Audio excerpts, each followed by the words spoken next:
Vous êtes sur le podcast d'Equinox. Equinox est un jeune parti politique français.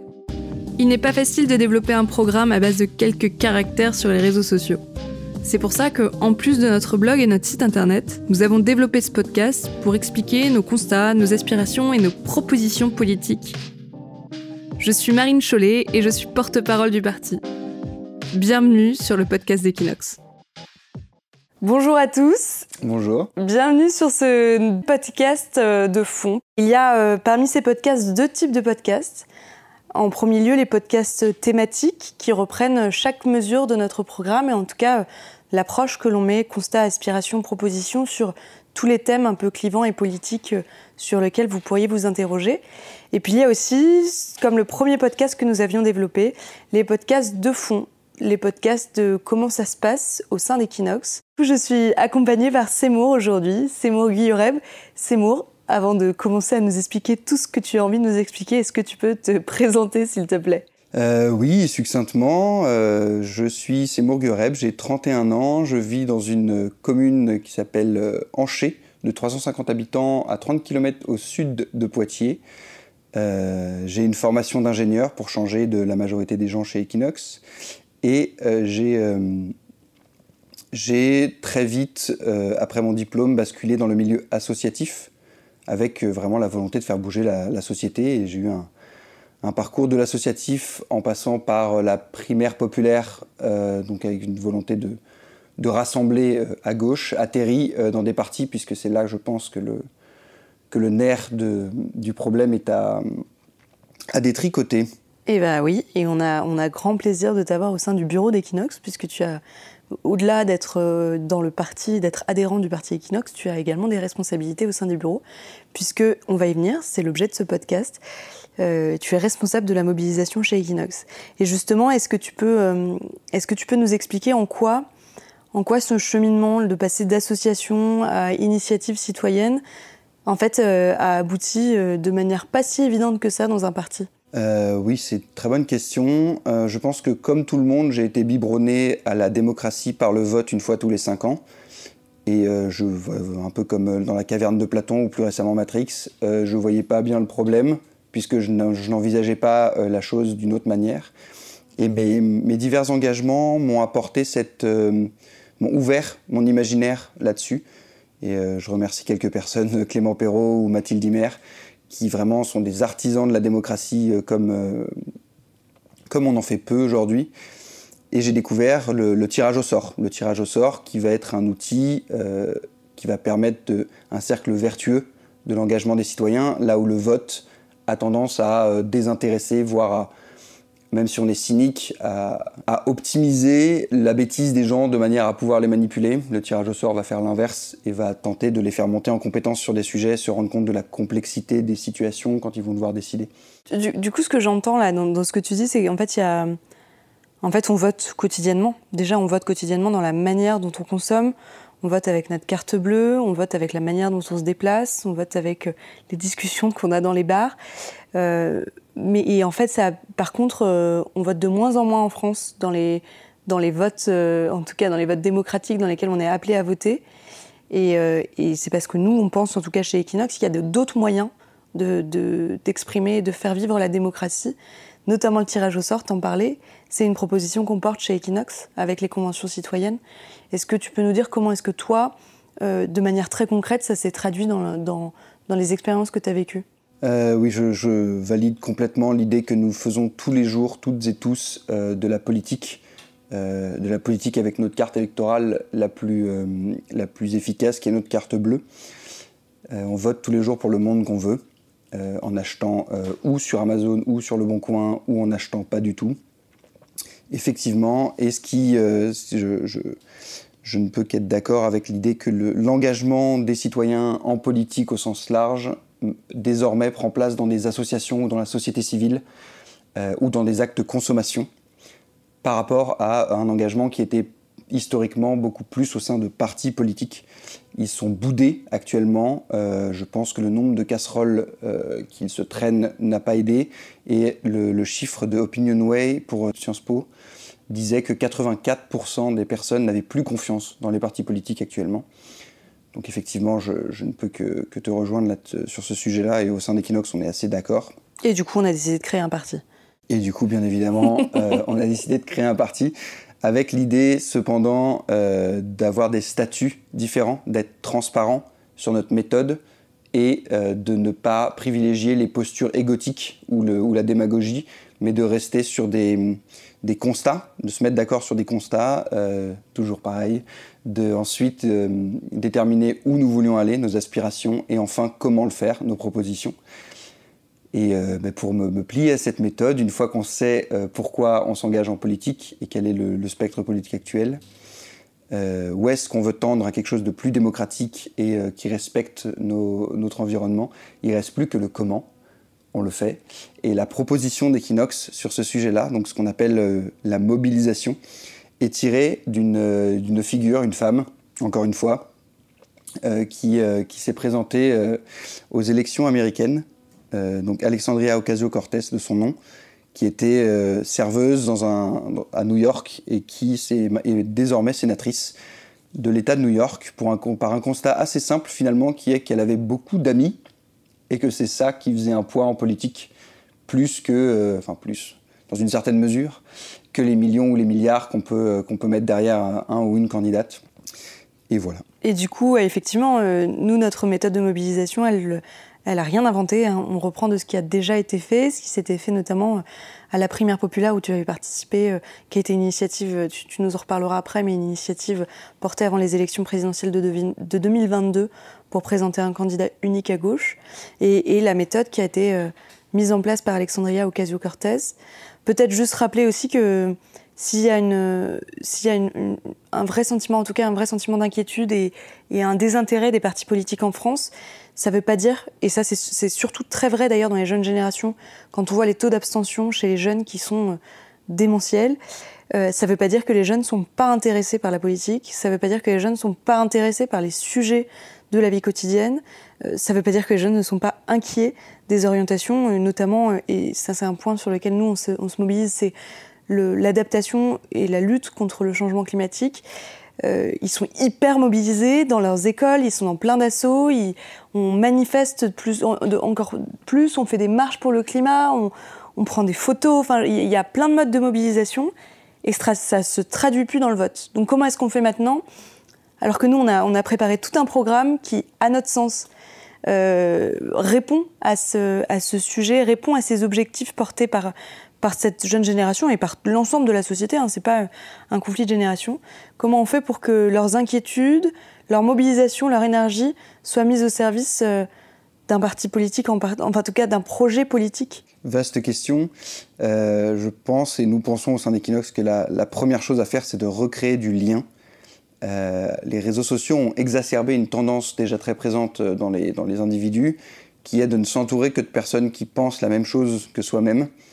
Et ça va créer une espèce de clanification, de tribalisation de la politique, où toute personne extérieure qui pense différemment est vue comme, Satan, et on ne peut plus discuter avec lui, et il faut donc rejeter toutes les propositions qu'il fait, juste parce que c'est lui ou elle, d'ailleurs, qui l'a fait. On trouve ça très problématique au sein d'Equinox. Donc la première chose à faire, c'est vraiment de se rendre compte qu'on est tous concitoyens. Donc qu'on le veuille ou non, on va devoir vivre ensemble, c'est bien la définition, et faire notre société ensemble. Et pour ce faire, il n'y a rien de plus simple que de faire du bouche à oreille, donc de parler à ses proches de ce qui nous motive en politique, et sans honte, pas en essayant de faire l'apologie d'un parti en particulier, ou d'essayer d'imposer une vision de la société. Il y a des faits avec lesquels il est très difficile de discuter, puisqu'il faut se plier à une méthode scientifique pour le faire, mais il y a beaucoup d'opinions et d'envies et d'aspirations qui sont tout à fait légitimes d'être exprimées par tout un chacun.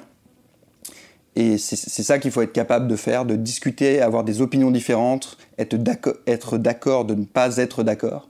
Et au sein d'Equinox, la mobilisation va mettre un accent fort là-dessus, puisque la première chose qu'on souhaite faire, c'est d'organiser des lieux, des espaces, des ateliers presque, de discussion politique sur les territoires, où les gens, géographiquement proches, vont pouvoir discuter de l'immigration. Alors c'est un gros sujet qui fait peur, c'est souvent instrumentalisé, Et pour cause, il y a des problématiques énormes derrière, des enjeux énormes derrière. Et il faut savoir ce qu'on en pense, ce qu'on aimerait avoir et ce qui est dans nos moyens de mettre en place. Et ce sont des sujets dont il faut parler et pas simplement les stigmatiser d'un discours ou d'un autre. J'ai pris celui-ci puisqu'il est très... clivant. Ouais. Clivant, exactement. Au sein de notre petit cercle écolo, on pourrait dire nucléaire contre éolienne. Et en fait, avoir ce débat nous permet de réaliser que le sujet n'est pas là, le sujet est d'en sortir des fossiles. Et c'est bien l'intérêt de discuter ensemble, de trouver le plus grand dénominateur commun, parce qu'on aime bien les fractions chez les ingénieurs, de manière à savoir ce sur quoi on est d'accord et ce sur quoi on ne l'est pas. Et pour en revenir à la primaire populaire, c'est ce qu'on avait tenté de faire entre les différents partis là-bas. Et en fait, ça ne se passe pas au niveau des partis, c'est la population qui selon moi, doit ébranler cette tour de Babel qui perdure et ériger son propre paradigme. Donc reprendre le pouvoir, et c'est un peu d'ailleurs, c'est un peu la tentative qu'on fait chez Equinox. Aucun membre actif d'Equinox a une étiquette politique, a un mandat électif en tout cas. On est tous des néo-politiques, et des néo-politiques parce que en fait on ne cherchait pas particulièrement à faire de la politique partisane, on voulait surtout faire parler en tout cas de nos idées, faire parler de notre méthode, faire parler de nos aspirations. Et donc du coup, comme il fallait jouer le jeu, on s'est transformé en parti politique et c'est comme ça qu'a abouti Equinox du coup. Et est-ce que tu peux nous parler de comment ça se passe quand on rejoint Equinox, comment ça se passe comment on se retrouve embarqué dans cette mobilisation autour d'Equinox ? Tout à fait. Alors l'idée c'est qu'on soit capable d'aller chercher les individus dans leur quotidien et dans leurs problématiques. Et l'enjeu, c'est de compter sur, comme je le disais tout à l'heure, du bouche à oreille. Si, à titre d'exemple, moi je suis assez éloigné de la politique en général, enfin je pense l'être, mais en fait je mange bio, je ne prends plus l'avion, je décide de faire de la randonnée plutôt que du quad, tout ce genre de choses est finalement très politique. Mais je ne trouve pas ma représentation au sein des partis. Et un ami va m'appeler et un jour me dire tu sais, j'ai entendu parler de telle initiative, ça vaudrait le coup d'y jeter un œil, ils reprennent pas mal de tes idées. Donc la première chose, mon copain, je vais lui demander d'accord, mais c'est un peu agressif, peut-être que tu peux me donner des nouvelles d'abord. Et 30 secondes après, quand on aura repris contact, on pourra discuter politique. Bref, blague à part, je vais ensuite aller sur le site internet, me renseigner, trouver que les idées sont bien évidemment géniales. Elles le sont. En tout cas, elles sont bien travaillées. Le devoir d'objectivité. Et ensuite, il y a un formulaire, un petit bouton jaune qui traîne sur le site de deux manières, puisqu'on ne veut pas rebuter les gens. On peut adhérer, s'encarter, cette chose qui est encore une étape un peu grande pour une majorité des Français, ou tout simplement sympathiser avec le parti, avec les idées du parti, et simplement, concrètement, ça veut dire en savoir plus et recevoir une newsletter qui nous tient informés de l'évolution de l'initiative. Donc je clique sur sympathiser, un formulaire s'ouvre et me demande mon nom, mon prénom, mon adresse et mon numéro de téléphone, que je rentre bien évidemment, et voilà, j'ai fait ma première action qui m'a pris 37 secondes, ça a été chronométré, pour m'engager un peu plus en politique. Qu'est-ce qui se passe par la suite dans le back-office ? Nous recevons dans une base de données toutes ces informations et nous sommes en mesure chez Equinox de la trier pour pouvoir rappeler la personne et lui proposer des événements, lui proposer un apéro, lui proposer de venir à notre université de printemps, lui proposer, toujours dans la proposition, de faire du tractage si la personne est suffisamment motivée, et surtout lui proposer d'appeler ses proches et d'en parler. Parce que le premier plafond de verre qu'il va nous falloir passer en tant que parti, initiative un peu effrontée et ambitieuse, c'est de faire parler de nous et d'être connu. Donc on appelle cette personne qui nous a donné son contact. Elle est tout à fait en mesure à tout moment de nous dire qu'elle ne souhaite plus être appelée, ne souhaite plus être contactée, et auquel cas on la supprime de la base de données. Mais tant qu'elle accepte d'être impliquée chez Equinox d'une manière assez lointaine, on va lui proposer des manières de faire monter la sauce. et ça marche plutôt bien. À titre indicatif, c'est pas juste une histoire de bobo hippie, puisque c'est comme ça que Facebook en 2009 vendait son réseau social, et ça a pas trop mal marché. L'idée était qu'en N+4, donc si moi je connais Marine, l'ensemble des contacts de Marine est en N+1, en N+2 par rapport à moi, et l'ensemble des contacts de Marine est en N+3. Et s'il y a une itération supplémentaire de ce raisonnement, on arrive au monde entier. En tout cas, c'est ce qu'il vendait. Et c'est tout à fait possible. On a une jolie courbe exponentielle à Equinox qui commence depuis le début de l'année. Et pareil, en toute transparence, d'ailleurs, quand vous ne nous demanderez pas, on l'affichera quand même. Mais on est capable de la montrer. Donc l'objectif, c'est de faire de la démocratie par les gens qui composent la société et ensuite de construire un véhicule qui pourra mener nos idées, qui est dans la Ve République, toute chose égale par ailleurs, un parti politique. C'est malheureusement non négociable. En tout cas, effectivement, c'est important de dire que donc il y a cette mobilisation, il y a aussi la base de données, elle est en train d'exploser sur les dernières semaines, puisque du coup, on accompagne cette mobilisation des réseaux sociaux, qui sont aussi un moyen, on n'est pas que contre, on parlait tout à l'heure des réseaux sociaux qui nous enfermaient un peu, mais ils nous permettent aussi de nous faire connaître. Et l'objectif, c'est d'avoir cette masse critique de personnes qui pourront s'engager, mais même à hauteur, en fait, en fonction de leur disponibilité et de leurs moyens, mais à hauteur d'une soirée par mois, c'est déjà beaucoup pour nous aider, parce que pendant cette soirée, elle va appeler des personnes qu'elle connaît, qu'elle pourra croire potentiellement intéressées, ou même pas du tout, et qui du coup, au moins, auront entendu parler d'Equinox. Et c'est aussi comme ça va être un cercle vertueux, parce que peut-être qu'on va retrouver aussi de nouvelles personnes mobilisées qui vont pouvoir nous aider à aller coller des affiches devant les bureaux de vote, puisqu'on n'aura pas les moyens de payer quelqu'un pour coller les affiches devant les bureaux de vote juste avant les élections, mais qui pourra nous aider sur des actions très concrètes. Mais ne serait-ce que déjà parler de nous, ça va aussi peut-être arriver aux oreilles des médias, ça va aussi, et je ne dis pas peut-être puisque ça commence à arriver aux oreilles des médias, ça va intéresser, ça va interpeller, les gens vont aller voir notre programme, critiquer notre programme, et vous êtes les bienvenus à critiquer notre programme, puisque on n'a pas la vocation à dire qu'il est parfait, en tout cas il est issu de toute notre réflexion collective. Donc allez voir, positionnez-vous par rapport à nos idées, et faites de cette initiative un peu folle une grande aventure pour les Européennes. La première chose qu'on nous oppose souvent, c'est le manque de légitimité, et c'est d'ailleurs souvent des femmes qui le remontent. On n'a plus le temps de se poser la question si on est légitime ou non, on a des envies, on a des aspirations. Le constat, on pourra toujours en discuter, mais globalement, je pense que la société est assez d'accord, comme le montre le baromètre de l'ADEME qui est sorti aujourd'hui. Merci Seymour, effectivement, pour ce rappel. Indispensable, puisqu'en fait, Equinox s'adresse autant aux hommes qu'aux femmes. Equinox a autant besoin des hommes que des femmes. Et on a besoin que vous vous engagiez, tous, quel que soit votre genre. On a besoin aussi de vous engager en tant que femme, parce qu'on a quelque chose à apporter, nous, en tant que femmes. J'en suis convaincue, et c'est pour ça que j'ai décidé de me mobiliser. Rejoignez-nous, sentez-vous légitime, même si vous avez peur de ne pas avoir de temps à nous donner, il n'y a pas de problème. On s'arrange avec les disponibilités de chacun et les dispositions de chacun.